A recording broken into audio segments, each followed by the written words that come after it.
Hey, welcome back to the RobCast podcast. I'm Dr. Robert Benson. This is where conversations are grounded in truth. Today, we're going to take a walk on the Renaissance side. I've got two very renowned and crafty people in the field of Renaissance. So, what we're going to do is bring them right in and say hello to them. Say hello to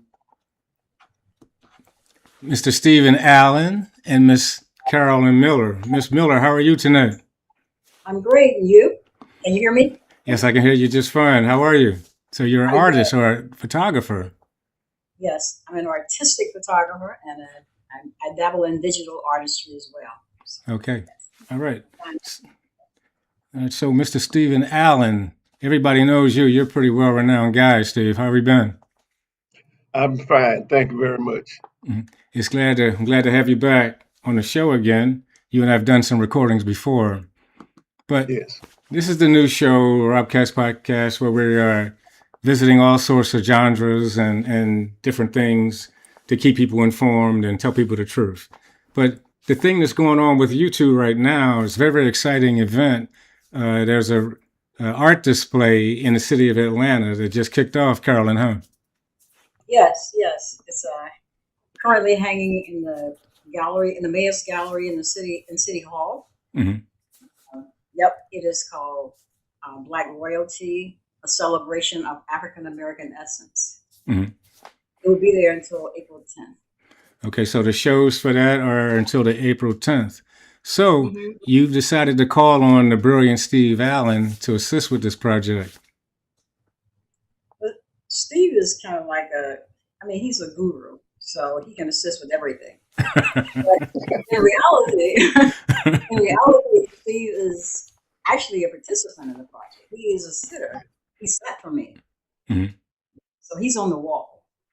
In All other right. words, Let me share that Carolyn is totally responsible for this fantastic photographic exhibition, and she more than dabbles. She's fantastic, fantastic, fantastic. Outstanding. So, he's, Carolyn, let's talk a little bit about the motivation for pulling this together and some of the other talent that you've called on to add to this display, if you will. well, the motivation for it kind of started, and I'm looking at my trajectory in terms of this. And then I went back and someone told me, said, you've actually had three solo exhibitions.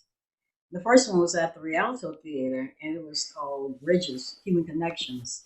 Mhm. And the notion for that was about, that there are a lot of very powerful people, Dr. Kings, the Malcolm X's, but who are those people that actually create the bridges over which they trod? They walk, they support. So I had that show then. That's what that was about. And then in 2022, I had a show called Our Journeys, Our Stories in Our Own Words. It was all Mhm. about Black women working at the grassroots level, making a difference, not always illuminated, but always present and working.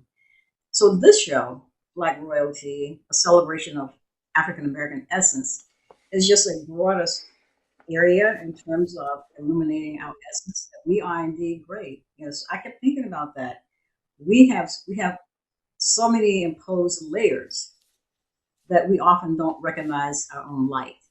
Mhm. And so this show was to really take folks and say, okay, you are majestic, you are royal, you are elegant, you are all of that. Let's work on it so that the layers are removed and you stand firmly in your light. And that's how it came about. I And see. that's really, Okay, so Steve, let's talk about your involvement in some of your pieces that are going to be displayed during the show. Well, actually, excuse me. Mhm. Actually, as Carolyn was saying, it's a photographic exhibition where she has taken 36 uh, people in Atlanta, subjects, done these wonderful portrait uh, photographs of them, and the show is comprised of that. I was uh, am honored to have been asked to be a part of it, and then Carolyn had this wonderful photo session where she took a great photographer of me. And I'm just honored, truly, to be a part of it. Uh, everything you'll hear me speak about is about the greatness of her talent, Mhm. her artistry, and again, I'm just honored to be part of it. One of the 36 subjects that are in the exhibition. I was saying, so Carol, let me shift gears on this level a little bit here and ask you this. You're doing photography. Are you more concerned with the artist or their work? And is your focus in taking these pictures and these memories focused on either one or both equally, if you will? So maybe when I initially talked about the project, I wasn't specific enough because Mm. imagine kings and queens, people that are imbued with royalty. It comes from it's applied, it's given. They have no problems with that. But what about our greatness as men, women, children, families, and our legacies, and how inherently royal and rich we are? Mm. So then the project was really to take mothers and fathers and families and children and women and men and have a session with them, an original session where we get in the studio. Before we get into the studio, we talk about what how do you want to express your essence? How do you want people to know about your intrinsic regalness? It was not so much about focusing on the artist. There are a lot of artists in the show. It focuses on the individual, the family, or the husband and wife. So that's why it's called Black Royalty, a celebration of African American essence. It's about me talking to Robert Benson and saying, you are inherently royal. Let's have a session, not a photography session. Let's get together. Let's Zoom. Let's talk about what that means to you. Mm. Photograph it. What kind of ensemble you want to wear. What do you want people to see when they look at your image? You know the way they photograph or painted the kings and queens. Well, this is Yeah. a photographic capture of the same thing, a photographic rendition of the same thing. Imagine Bridgerton. Mm. Yeah. Yeah. Imagine, you know what I mean? That's what that's about. Yeah, I Yes. think that's a great initiative. So let me ask one other question. This exhibit is free to the public, and so people have the ability to just walk in at any time. How long is it open, and when does it close, or what are the hours of Oh, operation for it? I don't know. I don't know the hours of operation because Steve, it's going to be there until April 10th. They're Mm. talking about extending it beyond that, but that hasn't been finalized. Mhm. But it was met with really widely a wide acclaim in City Hall, Mm. and I'm not gonna be modest now, but I'm gonna say the opening was incredible. It was beyond my imaginings. I mean, the Outstanding. people that showed up and the work itself, Steve, I think you can attest to that. It was just quite Yes. amazing. Yes. It's And like a go ahead. Steve? Go ahead. I think we need to be clear. It's in Atlanta City Hall. We assume that people know it's in Atlanta City Hall. There are a few city halls around. It's in Atlanta City Hall, and the mayor's gallery is what they call it. Okay. When you walk into the mayor's office, I guess when City Hall is open, Mm. Yeah. that you will be able to visit. The thing I find interesting, and I was going to ask if you even know, is this on the agenda of schools to have like field trips to come and visit this exhibit, or do you have any idea about that? I have no idea. And that's a very interesting point you made because my Right. goddaughter that helped me with this, Mm. she said this really is an educational opportunity. This is an Absolutely. education. She said, I think the colleges would like it. She said, you're going to probably have to put the academia around it. And I Yeah. used to be a professor a long time ago. So I'm all here. I'm here for that. I think it's going to move. I really, one of the participants that's in the show, a good friend of Steve's, I'm not going to put her on the spot, but she's going to be visiting it with a friend from New York. And she said that he has a lot of contacts in South Africa. And who Mhm. knows? Maybe a possibility. So we're looking at all.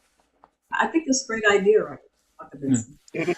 Well, I That's think that the Renaissance speaks better than anything. I mean, there's a lot of genres involved. You got music, art, you have dance. All of these things are an attempt to tell the story. And it's really about Yeah. history, our story, her story, his story, etc. But I believe that it is just a great initiative, and I am 100% for it and will do everything I can to get the word out to my constituency for people to come and check it out. But let's take a quick break right now, and I want to shift gears and come back and talk more about Carolyn and Steve and you all's particular journey to get to where you are right now. And then we'll remind people again of how to visit this exhibit and how to show their support at large, if you will. This is Dr. Robert Benson. This is the RobCast podcast where conversations are grounded in truth. And I'm with the great Steve Allen and the incomparable Carolyn Miller. And we'll be right back.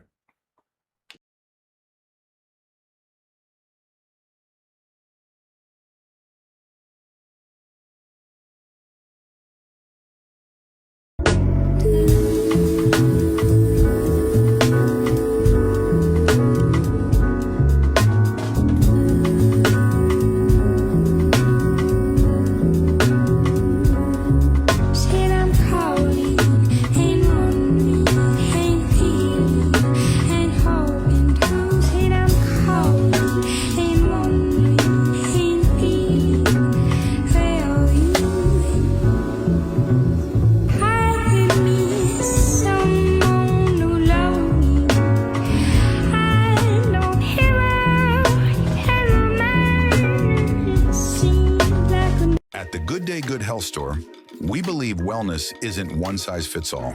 It's about movement, nourishment, mindset, and showing up for your life. Shop with purpose. Invest in your health.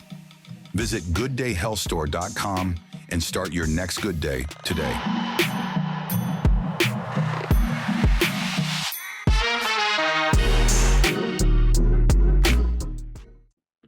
Hey, and we're right back. This is Dr. Robert Benson, RobCast podcast, where conversations are grounded in truth. And where we left off, I was talking to Steve and Carolyn about this event, brilliant event, art exhibit in the city of Atlanta. But one thing we want to make sure of, Steve, is what days are the event available for people to actually visit? Is it 24/7 or are there limits? As far as I know, it would be weekdays when City Hall is open. Okay. The gallery is part of the mayor's office / suite. Mhm. So whenever that is open, It's I'm on the sure second you floor. right on the On the second. Okay, Yeah. thanks, Carol. Okay, so let's get into the minds, a deeper dive into the experiences of these two brilliant people. I want to start with Carol and ask her, Carol, what put a camera in your hand and what made you want to become a photographer? Well,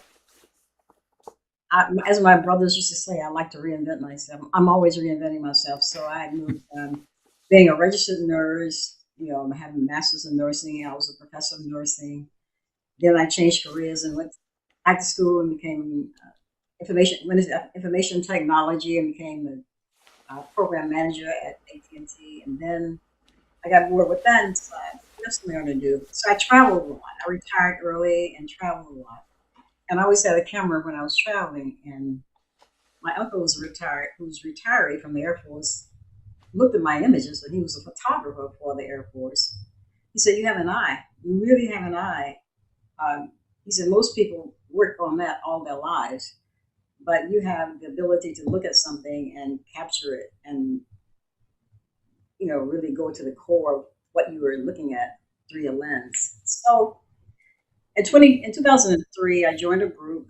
I don't know if you're familiar with the groups called Systography, because I was looking for a group that I could kind of feel safe, and play. So I joined that group and I participated in my first exhibition with them. And I was telling someone today, during that exhibition, I had never, ever really been in any exhibition.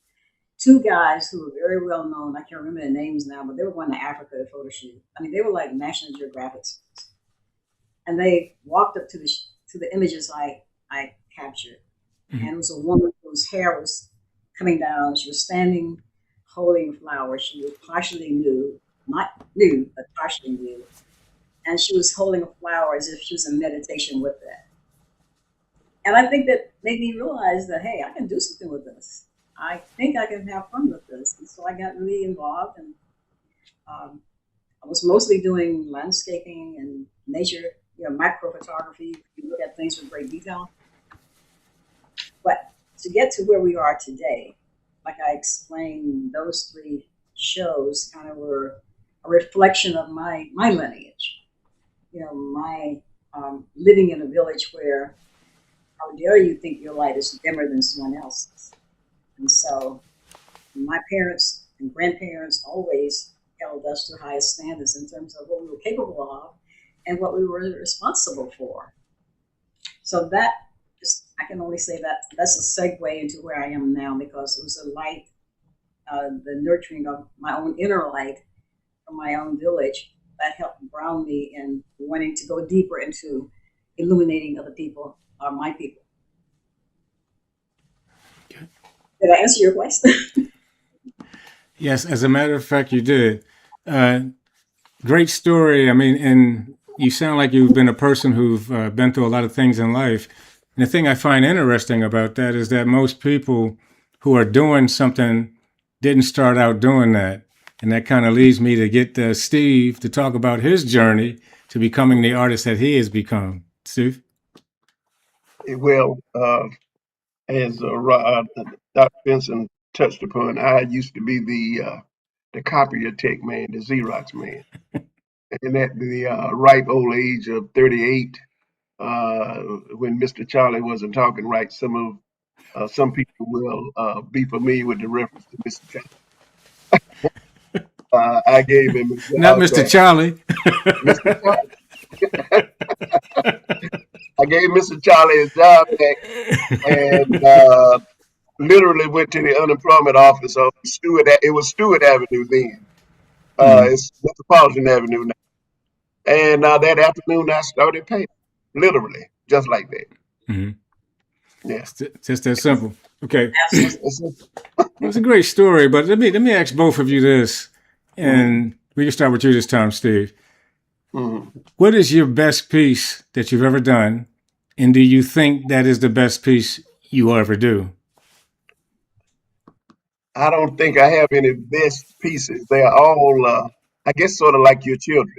Hmm. Each one is unique. Each one has a strong point, as well as their deficiencies, shall I say. Hmm. And every time I see them, I see something that maybe I could have done better, but it's always that type of thing. Like you all can see it. I'm looking at it. There's a piece that I'm working on now. Uh, and every time I come downstairs to the studio, I see something different. I see something different. And I'm just going to have to stop this one tonight or tomorrow and say that's finished and sign it and we go on to the next one. So Oh, basically, you're also, always going to tweak on them. Then. well, I just have to stop because then it would turn into a mess. It's like salt, right? You cook it. A little salt, better, a little salt. Just right. But if you put one more grain, it's too salty. Wow, So Very you just true. have to learn how to stop and when to stop. and that is a great Mhm. analogy. Wow, Yeah. makes me want to go put salt on a sandwich or something. Today is Yeah. Valentine's Day, so I'm supposed to hang out with the wifey, put some salt on the salad. Mhm. Yeah, right. Yeah. As Mama and them used to say, we doctoring it up. I got to doctor it up a little bit. Okay. So, All right. yeah. So, Carolyn, what about you? Do you think you've done your best, and what is the best? If you can share that, I know you mentioned about something you did that got you started into it, but how do you feel? You know, I'm kind of like Steve, I guess. I think that I'm constantly unfolding, and every time I think that I think the picture, the image that catapulted me into knowing that I was a fine arts photographer, that I was a great portrait photographer, because I never thought I was until someone else told me that, because that's not what I was looking at. I was in my small town where I was raised. I go back to visit, and this gentleman, he was a old man. He was about 90, 95 at the time. But what enchanted me about him was that he lived about 5 miles from downtown and he walked every day to get his groceries or whenever he had to get them. And the day that I encountered him, had a baseball cap on that was gray. He had some white suspenders, black suspenders rather, white shirt. He had he had some red suspenders, a white shirt, and a black cap. I took a picture of this man, and it made so many um, open opening receptions in terms of photography. And I still think of Mr. Hezekiah. That was his name. It was just powerful. Every crease in his skin was just so intense. You could see a life well lived in his face. Mm-hmm. It was powerful. It still is. Mm-hmm. Well, But that to me is kind of like it's a bridge onto something else. Because now it's a little different, but it's still, to me, it's intense. outstanding. Well, the thing that's interesting to me about both of you is that you didn't come into what you're doing now with that being your goal in life. What recommendation would you be or would you offer a young person who is trying to figure things out? Would you recommend they have a plan or just let it come to them as it seems on some levels that both of you did? Carolyn, what do you think? Well, I don't know. I think this is kind of going to sound a little strange, but I really believe that every path I took led me to where I am now. And so I wouldn't advise someone to, I would advise people to at least have some idea as to what the launching point is going to be. Mm-hmm. Where you want to start, because then you create an infrastructure of support to enable that trajectory. So I would say start with a plan. You're like, where do I want to be? What do I want to do? But in the process of doing that, don't ignore other whispers, other things that come to you and say, but you can try this too. Yeah, great And word. as well. So I think the whispers are very strong. You need to pay attention to that. Be mindful, even when you have a path, because you have to work. You have to pay, as somebody said to me one time, sometimes you got to take the trash out. So sometimes you got to work. But be mindful of the whispers about your greatness, that you can do other things, that it's not all you can do. That's what I would say. I love the fact that take the trash out analogy. Me, I was thinking more along the lines as you got to pay the bills, and you have to Amen. do what you have to do to keep those chips stacked up so that you can live a certain way, especially if you are responsible for other people besides yourself. Now, I'm not sure if you guys had that added incentive, if you will, but Steve, how about you? Talk about your recommendations along those lines. Well, I grew up with learn how to do something and get that good job. Okay.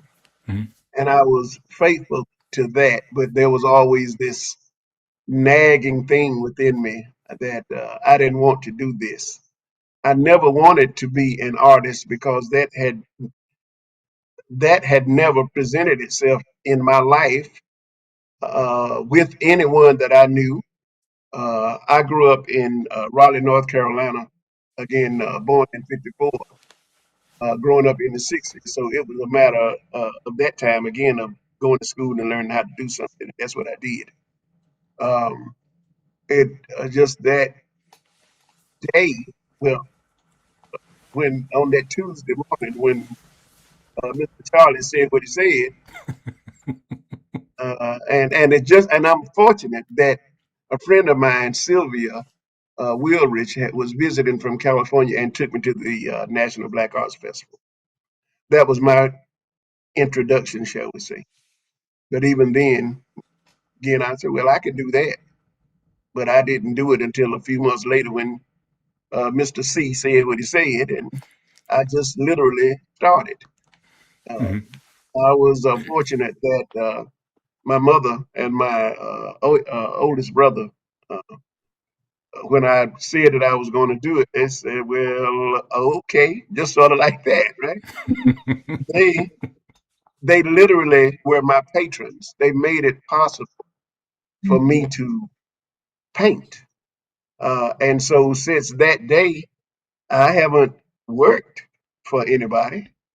It's been some ups and downs. Of course, that's life. That's just regular life. But I've been very, very, very fortunate to be able to do this without any training in the arts, without any interest in the arts. Just one day I started, and here we are talking Hmm. with Dr. Benson and Ms. Miller about the wonderful exhibition out at City Hall of Black royalty and things moving forward.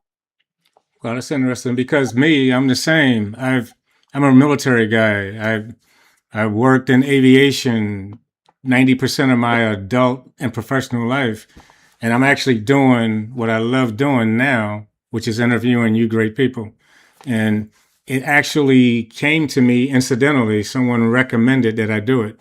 And I've been Hmm. doing it ever since. So I understand totally what you guys are talking about. But let's sum up things. I'd like to ask you both, if you don't mind, uh, giving a pep speech, if you will, to someone who's aspiring to do whatever, and let them know, based on your experiences, that it can happen. Carolyn, what do you think about that? I was going to get some water. A lot. You put me on the spot because I hadn't thought about that. So That's what I I'm, do. I'm doing a I'm pep sorry. speech about doing what? I'm sorry. I missed something. No, it's okay. What I want you to just talk to someone who's aspiring to do anything and they are having doubts right now. This is like a hypothetical situation you're being presented with. What is the ex-nurse, the ex-educator, the current photographer who's doing what they love doing? What do you say to that person who's struggling right now? Well, I would ask a person if they have really sat with the notion of what they want to be. Mhm. I would ask them to do that. I would ask them to sit with that. And I think it's important to be really introspective when you start talking about what my path should be. Some things, like Steve said, some things we know don't feel right, and why do them in the first place. I think we make a lot of decisions. I would tell the person, determine if it's more important for you to do it or for you to do it for someone else. Is it more important to journey this way, go down this path, the the choices you're looking at, you need to decide whether those are your paths or someone else's path. And I think when you start looking at probable paths and identifying the emotions or the energy associated with them, you'll be able to rule it out. You'll be able to rule out the ones that just don't feel right. Hmm. I think it requires work. I don't know if that makes sense, but it's work. Well, it makes perfect sense. It's a great Makes perfect response. sense. Yeah, it makes perfect sense. Okay. Yeah. All right. So, Steve, what would you say? How would you have them approach it? Uh, for me, um, I spoke a little earlier about the going to school and learning how to do something. We all have to eat. We all have certain things in this world that the businesses that must be attended to. Hmm. That's all well and good. But I guess on some unvoiced level, I didn't want to leave this world and no one knew I was here. It became more important to me after a while. You know, children grown, I'm eating every day, even if I have to eat cornbread and black eyed peas. Okay. That I was able to, again, with the help of Mama and Skeet, that's what we call my brother, to be in here and paint, which has allowed, uh, well, afforded me the to have my work in the Smithsonian, to have traveled the world with my work, to be involved with the Olympics. Well, as we are taping this, the Olympics are going on now, and it's my 20th anniversary of creating official work for the Torino Olympics. And so Wow. my taking that leap on that Tuesday morning after our meeting, and with a 14-year-old son. Hmm. I said, "We're gonna eat. If something happens, someone come up missing. We'll be all right. We gonna make it." And it's for me that was a drawing upon the spirit of our ancestors who had nothing. Hmm. Again, we know our history, and if they were able to survive and thrive in spite of, which today allows us to talk as we are talking about the things that we've been able to do. Dr. Benson, Ms. Miller Yeah, with 2 or 3 careers, exactly. and Yeah. me here. I draw upon their spirit every day, and so I would. My advice would be to try it. I mean, we gonna do something. And time is gonna pass, and next thing you know, you look up. The time has passed, and had you done anything or tried to do anything? I tried. I was fortunate. I worked a lot. I worked hard, as Carolyn mentioned, and look at where we all three of us are. Hmm. That's a great response. The thing I love the most about what both of you said is it really just kind of boils down to, will they write about you when you're gone, or will they talk about you? Yeah, And I mean, I yeah, think like about it. I like If that. that's the only way someone knows that you were here, and I think there isn't a better venue than Renaissance for you to leave your mark. And I think that Yes. both of you are absolutely doing that. There's going to be a whole lot written about the both of you, Mhm. especially this exposition. So, real quick, I just want to ask you both to tell everybody how to get in touch with you, and then we'll close things down. Steve, how can we get a hold of you? Um, it's easy to Google me. Google, Google, Google. There you We go. we are re doing the website Steve R. Allen Art. I'm on Instagram Steve R. Allen Art, Okay. and on Facebook Steve Allen. And so you can reach out to me there. I pick up, I answer. It's again, I'm in a blessed position to acknowledge that. Mhm. Believe it or not, you guys, he's not lying. Every time I've ever reached out to Steve, he's always responded and been extremely receptive. I appreciate that, Steve. There's not a lot of brilliant people who are like that. Thank you so much. Thank you. right, Carolyn? right. Hmm? Yeah. I'm at Carolyn Miller underscore photography on Mhm. Instagram. Did you hear me? I did. Did you Yep. hear me? Mhm. And on Facebook, I'm Carolyn, I think, Randolph, in parentheses, Miller. I don't know if that's been fixed yet because there are a lot of Carolyn Millers out there. Mhm. So I preface my middle name, put my maiden name in there. So it's Carolyn. But I think if they just search, they'll find me. They'll see a picture, they'll see things associated with Black royalty. Mhm. I mean, most people have found me. It's Hmm. amazing how many friend requests I've gotten, Steve, since this show. Yeah, Yeah. yeah. Yeah. And, Okay. and again, the show is fantastic. I'm telling you, it is a testament to Carolyn's gift as a photographer and an artistic photographer.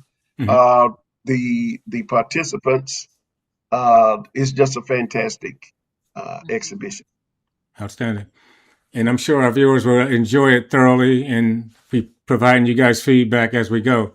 But let me just say thank you both for being on the podcast, and we'll talk to you again real soon, okay? Thank Thank you you for very much having for having me. Absolutely. Well, what a great show, great people, Renaissance, as it were. This is Dr. Robert Benson, RobCast podcast. And just know that there's the quote, Steve and Carolyn, what are the people going to say when you leave? Are they going to know you were here? Or are they going to wonder who you were, if you even existed? But RobCast Podcast, thank you for joining us, and we'll talk to you next time. Have you been thinking about an innovative way to promote your brand and attract new customers? Well, welcome to Christiana Cross Media, where your imagination meets cutting-edge AI production.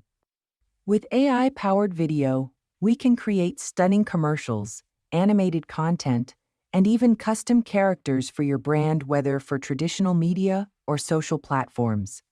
We even craft storyboards, design persuasive pitch decks, and sales presentations.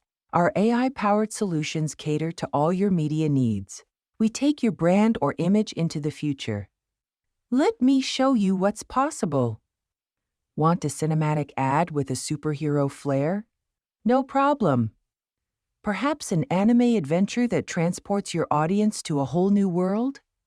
Art lover? Your brand could be a masterpiece in motion. Looking for something fun and quirky?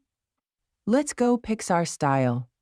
Or dive into fantasy and fairy tales. Maybe a cartoon wonderland to showcase your product. How about claymation animation? Lights, camera, action, and show the world. With Christiana Cross Media, we don't just create ads, we build experiences that captivate audiences and make your brand unforgettable. From commercials to ongoing animated series, we can develop a unique AI-powered character and create weekly content that tells your story in a whole new way. Be the first in your industry. Contact Christiana Cross Media. Thank you for watching the RobCast podcast. Be sure to subscribe, like, share, and comment. Don't forget to turn on notifications for all new weekly episodes.